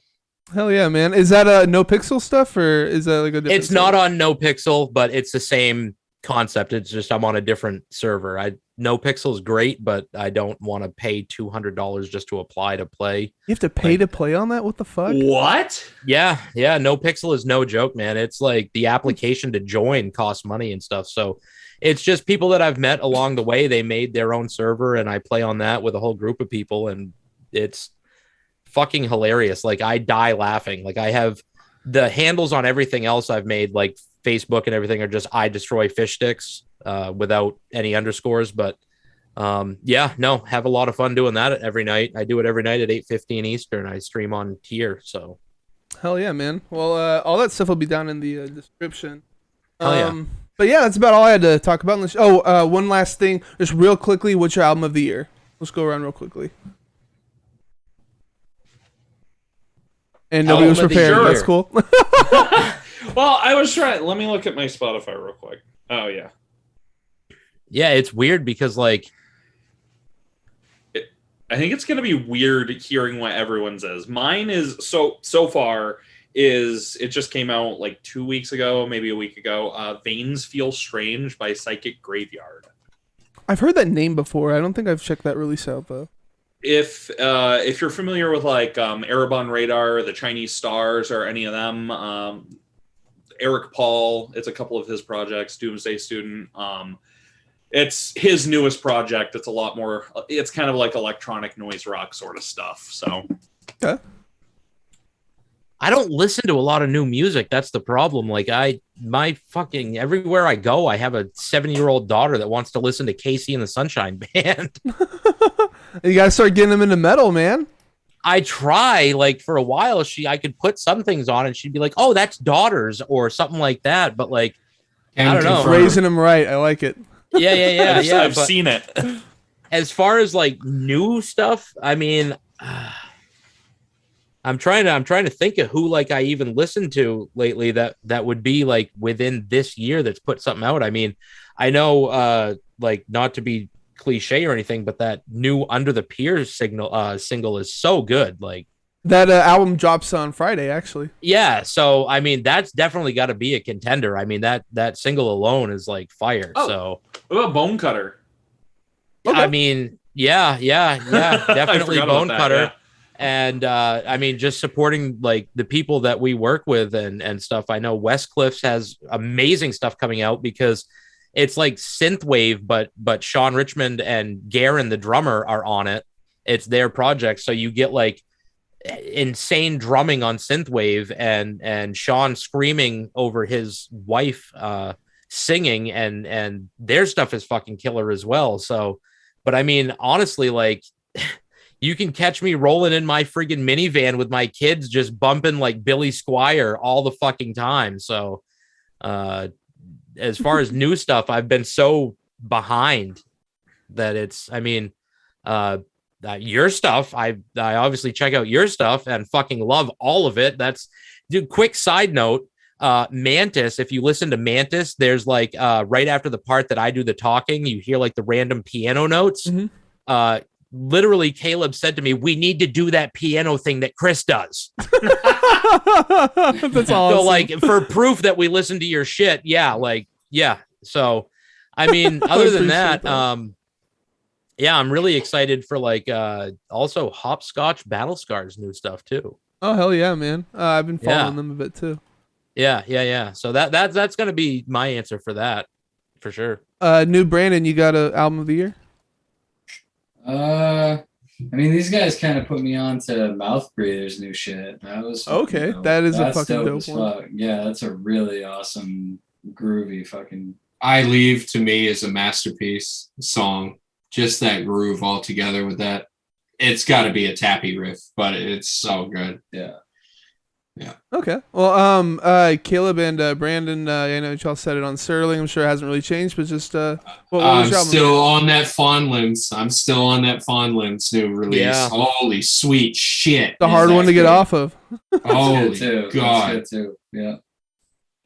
Yeah. Dear Lemon House, Kaunashi. Hell yeah! Untouchable for me. And that's all I had to talk about. Unless you guys have something else you want to bring up. Nope. No. Alrighty. Well, if you're having a nervous breakdown, don't worry. Just breathe some deep breaths and put on 30 Seconds Go debut EP, a self-help guide to your nervous breakdown, which finally came out yesterday. You guys are on Facebook, Bandcamp, Instagram, Twitter, YouTube, and all streaming platforms. Any social plugs I'm missing? Oh, I guess you have Teespring. You got the Teespring going on? Yeah, the Teespring, but right now that's pretty much it. So, alrighty. As for me, drop my channel, follow so you always know when I go live. You can also sub to get access to the interviews before they hit YouTube and all streaming services, as well as get some exclusive emotes. Find me on Facebook, Instagram, Twitter, and YouTube. YouTube folks, if you enjoyed the video, please drop a like, click on the notification bell. Don't forget to subscribe. Check out my music, The Sound That Ends Creation, at thesoundthatenscreation.bandcamp.com. Pre-orders for Boomers, Zoomers, Desperate Coomers, which is my new album coming out, are up right now. My next guests are Pedram and Owen from Frontierer. Join us this Sunday. Jesus Christ.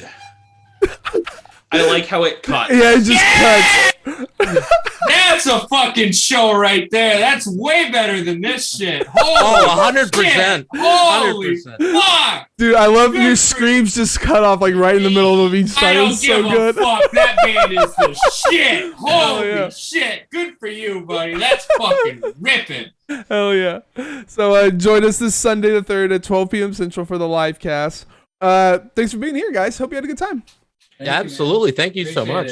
Thanks Hell yeah. for being Thank you for having us. We love you. Look forward to hearing your shit. you. Oh, I love And you we guys too. definitely do want that feature. That's Yeah. a real thing. Yeah, we I'm need you. 100% on board. 100%. Dude, I love Okay. your shit, for real. That's Oh, awesome. thanks, man. Appreciate it. Yeah. And thank you guys for watching and listening.